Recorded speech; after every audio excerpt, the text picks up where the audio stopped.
Started now.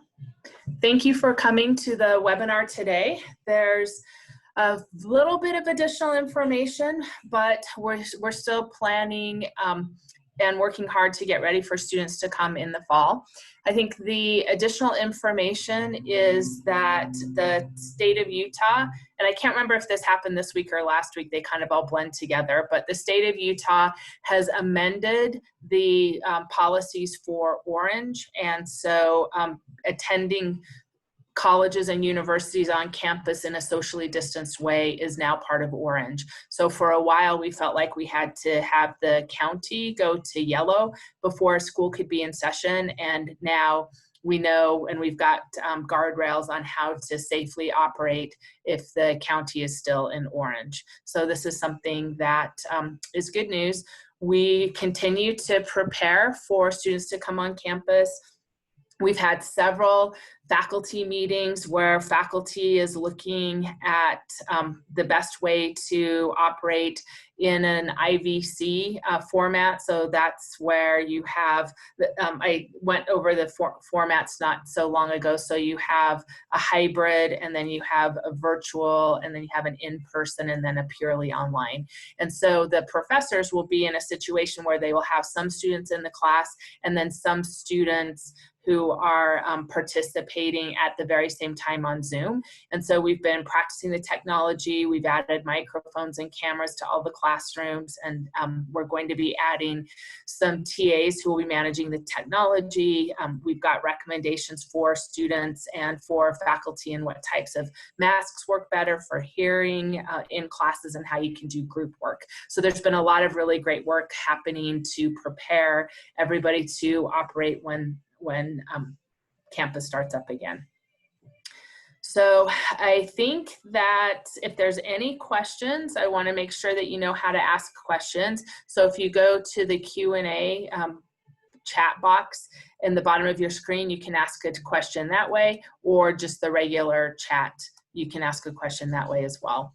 One of the other things that we've been working on that you'll start to see probably by the end of next week or early the following week is all of the things that we're doing to help social and community on campus. And so there's on the website that we've had all summer long, which is eccles.link/fall2020. We have a lot of information, frequently asked questions, a lot of information about how masks are going to work and class is going to work. And we're going to also be adding information on all of the virtual events and in-person events that we're planning to make sure that everybody, when they get on campus, can be safe, but also build their communities and have some socialization opportunities as well.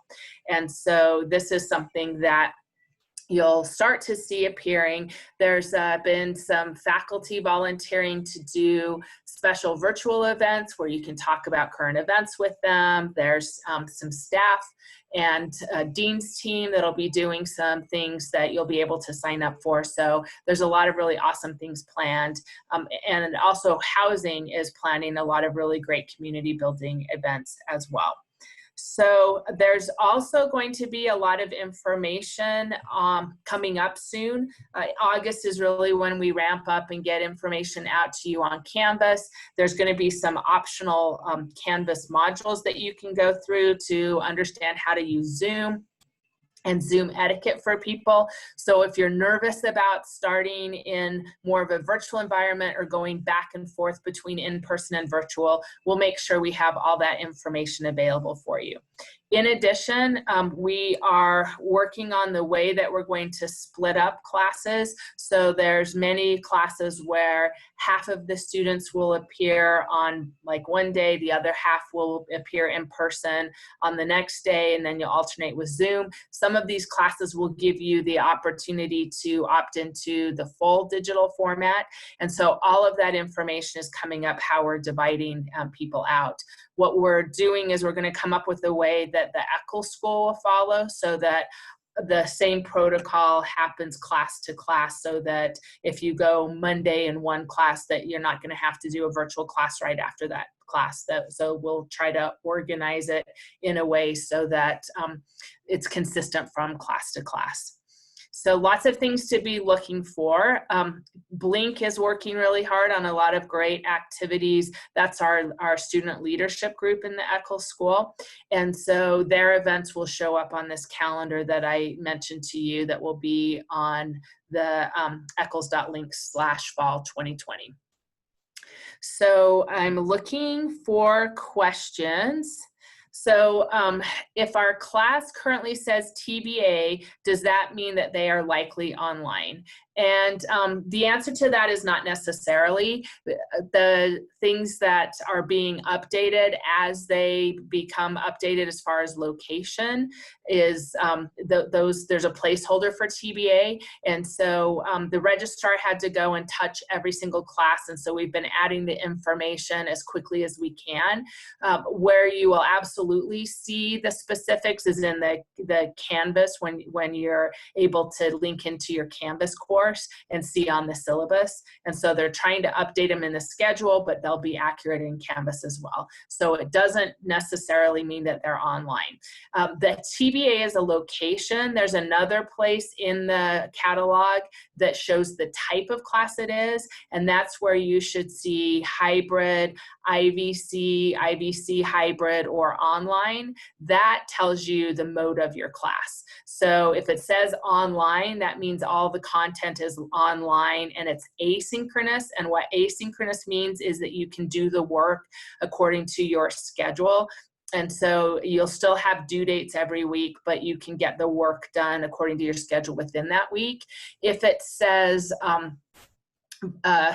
IVC, what that means, or hybrid, those are classes where it's going to be, the digital part of it is going to be what we call synchronous. So you will be joining digitally at the same time that the class would be meeting.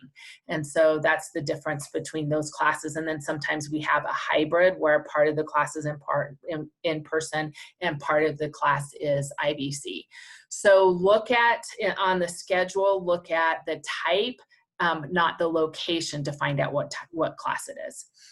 Also, will there be temperature checks, etc., every day that we should make time for when we go into the building? And so, no, we won't be doing temperature checks. You will be tested as you move in for housing. And I'll let Kathy talk a little bit about how that's working for the housing part of it. But day to day, walking into the class, you're required to wear a mask and social distance. So we won't be doing temperature checks. So Kathy, do you want to talk a little bit about what they should expect as they're coming and moving in on campus? Yes, and I also saw a question in the chat, so I want to make sure I can answer all of those details. So housing is going to do COVID testing, not temperature testing, but COVID testing for all students moving to live on campus. And that will be coordinated with respect to move-in dates. So right now you'll see on the housing website that they're going to extend the move-in dates earlier. We start on Wednesday, I believe it's the 18th of August. So first year students will come on Wednesday, Thursday, and Friday, and they can find their specific date and time based on their building number, their building name, and their room number. If your student, or if you are a sophomore through graduate student, you will be considered an upper class student. And even if your room number is listed on the housing website, they're asking that upper class students sign up for a specific time so that they can social distance and manage the numbers of people moving in on campus. So look for those details. You can make plans to move in at that time. What is still unconfirmed as far as the specific logistics is how the COVID testing will happen in partnership with that. And the anticipation is that you would first be given directions of a location to go to for COVID testing, then get a wristband, and then proceed on to move in. Housing has indicated that they will give those exact details in an email that we can anticipate in the next week or so. But what they're waiting for is Utah Health, which is part of our university system, our health sciences and our hospital system, to stand up COVID testing locations. And I think what the details will be is that it will be the same day as move in. You'll just stop first and get COVID tested, get a wristband, then move on to move in. If your test comes back positive, then you will fall into the well-established, great protocol that we have to isolate students that are sick, have meals delivered to them, etc. If that is the case, if that happens to you, then the students that you have that are your roommates that you've moved in with, those students will be asked to isolate in their rooms for 2 weeks. And so it really is a logistical puzzle beyond belief, because there's over 3,000 students moving onto campus. So I encourage you to find your move-in date and then watch closely for the email that's coming about COVID testing. Awesome. Thanks so much, Kathy. We also have had some questions about quarantining. And so the information from the university is that if you're moving from a place in the US to your dorms, you will not need to quarantine. You'll just be tested. And then if your test comes back positive, then you will manage the quarantining at that point. If you're coming from an international location, then there will be a quarantine that you'll need to go through for international. And so we can give you more information if you fit into that category. And so I'm looking to see if there's other questions. Let's see. Okay, let's see. Hold on, here's one, dining. So there's residential dining plans. I know Kathy answered this in the chat, but for those who didn't see it or those who are watching it later on, Housing has details for all residential dining plans on their website. And so how to go about dining, what's gonna be open, how you're gonna eat. I mean, the health system within the university has given us very specific information about the safety of people if they're wearing masks and they're 6 feet apart and they're kind of crossing in hallways or stairwells, then that you're much less likely to have any issues. It's if you're in a place for a long period of time and you're not wearing a mask. So dining is going to be one of those things because you can't eat with a mask on. And so you're going to have to be very thoughtful about eating and drinking and, in class and how that's going to happen. And so there will be information about that on the website. If you go to the university's website, Return to Campus, there's a lot of detail on there just for across campus. And so you'll know, what some of the procedures and protocols are for that. And more is being updated all the time. So as you can imagine, after we answer one question, other questions come up. And so I feel like the university has answered most of the big questions about how to get on campus, what are the classes going to look like, and now we're tackling the more detailed, what's it going to feel like once you get here. And so more and more information will be coming up. And usually what they do is they send out emails, broad emails, but pretty soon you're going to get specific information in Canvas. So it's going to be really important that you update your Canvas email address to the one that you're actually going to look at. There's a lot of information that goes out to students on their University of Utah email, which is their university ID number or UNID at utah.edu. And then you can go into that email and you can also go into Canvas and forward the Canvas notices to a different email if you're not going to be checking that one. But in the beginning, I would just recommend make sure that you're checking your utah.edu email and that you know how to use Canvas and that you've gone into Canvas and you've updated all of the forwarding information for your contacts so that you're getting all your Canvas emails. Because that's the way your professor is going to be reaching out to you in Canvas with specifics about each one of the courses. So we have another question. Let's see. Okay, will the library be open for students to use? So my understanding is that there will be places for for students to study, whether it's in the library or there's going to be some room in the Spencer Fox Eccles building and in the Garf building. there's classrooms that are now too small. So they're smaller classrooms, and with social distancing, we can't have any classes in there. So those are going to be dedicated for students to be able to go in there and use the Wi-Fi and study. And then the library is going to have a protocol as well. And so my understanding is that it will be open, but there will be social distancing guidelines in place, but I haven't seen the specifics on that. And so, so that's something that I'm sure I'll look into for next week's webinar. And then I'm sure they'll be giving a lot of specific information on the Return to Campus University website. Then, sorry, it's hard to talk and look at questions all at the same time. Okay, another question. Is a graduation ceremony for class of 2021 still scheduled normally for the spring? The way we're thinking about spring is everything is business as usual in spring, unless we get information that that's not possible. And there's a lot going on in the pandemic that is still unknown. There's also a lot of positive information about vaccines and things like that. And so you will know in ample time what to plan for. But as of right now, things in spring semester, we're still anticipating and planning for things to return to normal. There has been a date set in December for a graduation for students from from spring of 2020. And so that'll be a really good indication of how things are happening in graduation at the end of fall semester. And then as we go into spring, then there's still information that's going to come out that will update things.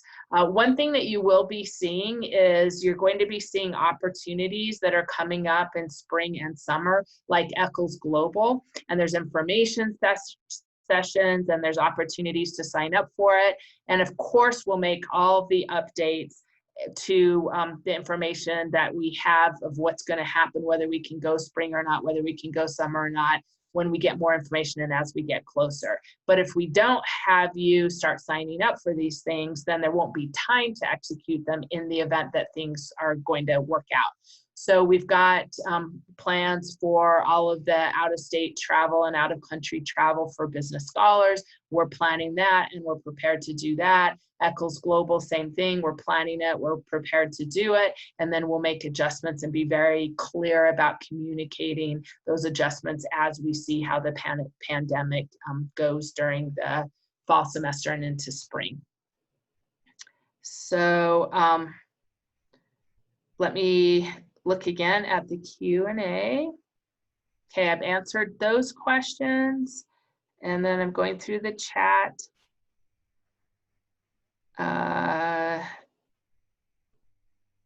Okay, meal plans and housing builds. Are they posted yet? Is there more info due August 1st? So Kathy, do you have any information about the meal plans and the housing?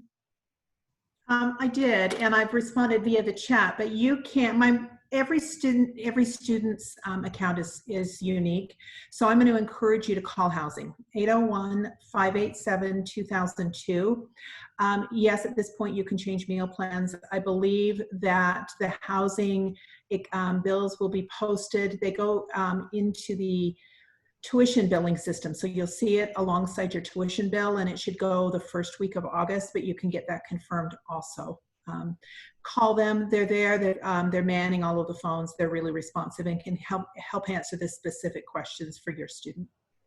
Okay, great. Thanks, Kathy.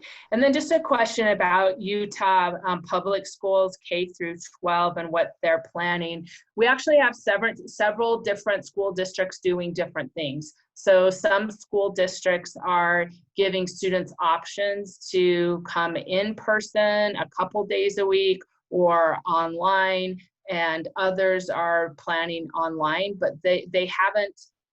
Their definitive specific plans are due August 1st. I know Salt Lake City School District has delayed the start of school till after Labor Day to give them an opportunity to plan and prepare. So one school district, Granite School District, is planning right now to have students in school all 5 days. And so there's many different iterations of that, and a lot of choices for people.